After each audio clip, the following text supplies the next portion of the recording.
Friends, it's Miss Kathleen, and today we're reading the Berenstain Bears and the Prize Pumpkin. First prize, second prize, third prize, or none. At Thanksgiving time, more than a contest is won. Pumpkins are just like everything else in nature, said Papa as he and the cubs finished weeding the pumpkin patch. No two of them are exactly alike. That's for sure, agreed Brother Bear. Look at that funny flat one or that lumpy one over there.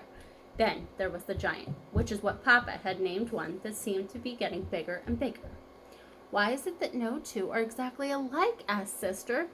It's just the way nature is, answered Papa. Time to wash up for supper, called Mama from the treehouse steps. What about Queenie McBear's twin brothers? Asked Sister. They certainly look a lot alike, said Papa, but I've noticed that Mrs. McBear can tell them apart quite easily. In you go, said Mama, shooing her family into the house. But Sister didn't go right in. She stood on the stoop for a moment and looked out over Bear Country. It was well into fall, so the days were getting shorter. Halloween had come and gone. Pretty soon the bears would start thinking about Christmas. But right now, Bear Country was aglow in the setting sun. Farmer Ben's well-kept farm looked especially fine with its baled hay, corn stalks, and pumpkins casting long shadows. I guess nature's pretty amazing, Sister said as she looked out over the beautiful scene. It's the most amazing thing there is, said Mama. Come on now, in you go. Farmer Ben's farm sure looks beautiful in the setting sun, said Sister as the family sat down to supper. said Papa grumpily. Farmer Ben's not such a much. Not such a much, said Mama. Why, Ben is the finest farmer in Bear Country, and besides, he's one of your best friends. That may be so, said Papa, but earlier today he came by and said, Nice little pumpkin patch you got there, Papa. What he said is true, said Mama, especially compared to his fields and fields of pumpkins. That may be so, too, grumped Papa, but I didn't like the way he said it. He sort of chuckled. My patch may be small, but the giant is big. It may be the biggest and best pumpkin in all Bear Country. What do you think about that? Do you think he's being kind? I think you're being oversensitive, said Mama. Come, let's clear the table so the cubs can do their homework. Brother and Sister sighed as they spread their books out on the table. What's that all about? Asked Papa. Oh, I was just thinking, said Brother. With Halloween over and Christmas almost 2 months away, there's nothing to look forward to. That's right, added Sister. Nothing except lots of homework. Oh, is that so? Protested Mama Bear. It just so happens that there's something very important to look forward to, a very special holiday called Thanksgiving. That's when we give thanks for all the wonderful... Your Mama's absolutely right, interrupted Papa. He pointed to a notice in the evening paper. It said, Don't forget this year's Thanksgiving festival. Entry blanks for the big pumpkin contest available at City Hall. Thanksgiving's a very important holiday, especially this year, because we're going to enter the giant in the pumpkin contest and beat the pants off of Farmer Ben. But Papa, he's a professional, said Brother. He's won the contest 10 years in a row. All the more reason to teach him a lesson. Come on, let's go out and check up on the next heavyweight pumpkin champion of Bear Country, he said. Let's see. Now it was Mama's turn to sigh. Thanksgiving was about giving thanks, not beating the pants off of Farmer Ben. Isn't it a beauty, Papa said, after they admired the giant. Across the road they could see a field of Farmer Ben's pumpkins.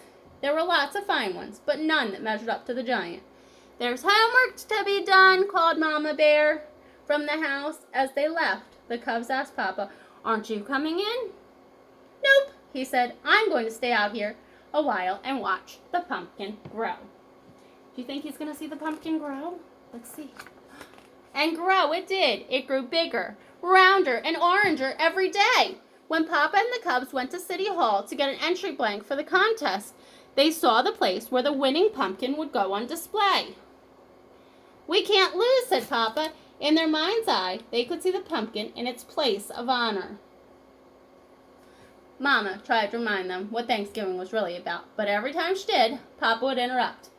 You'll have to excuse me, my dear, he said. It's time to water the giant. He not only watered it on a regular schedule and gave it special plant food. He also covered it with a blanket at night and tucked it in against the cold.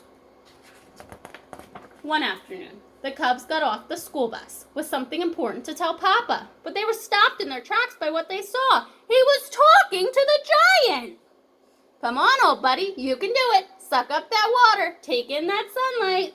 Mama explained that Papa had bought a book from the swindler, Raffish Ralph, about how to encourage your plants to grow by talking to them. Well, said Brother, I don't suppose it can do any harm. It could harm his reputation, said Sister. If anyone saw him talking to a pumpkin. Papa, Brother said, a cub at school told me he went on a class trip to Ben's farm and saw some pretty big pumpkins, especially one really big one that Ben calls the monster. We've got to get a look at it, said Papa.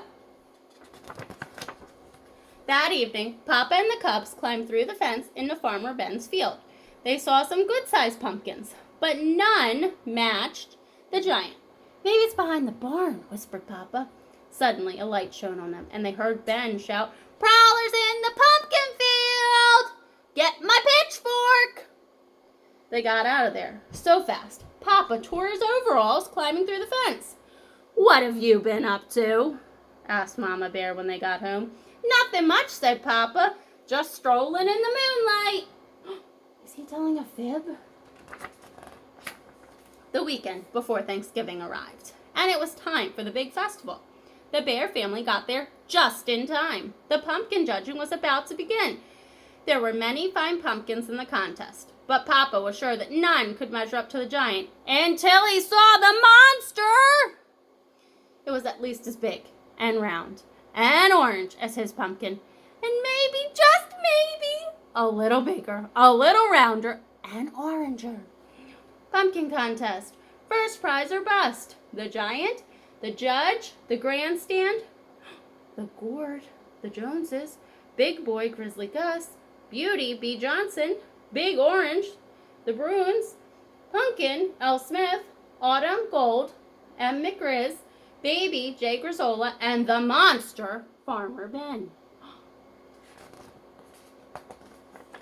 The Bears waited nervously while the judges studied, measured, and weighed, and then studied, measured, and weighed some more. Finally, they made their announcement. The first prize winner and still champion! Of course, that meant Farmer Ben had won. It was close. It turned out that Ben's monster was just a little bigger, rounder, and oranger than Papa's giant. But that wasn't the worst of it. The giant didn't even come in second. A beautiful pumpkin, grown by Ms. McGriz, won second prize. The giant came in third.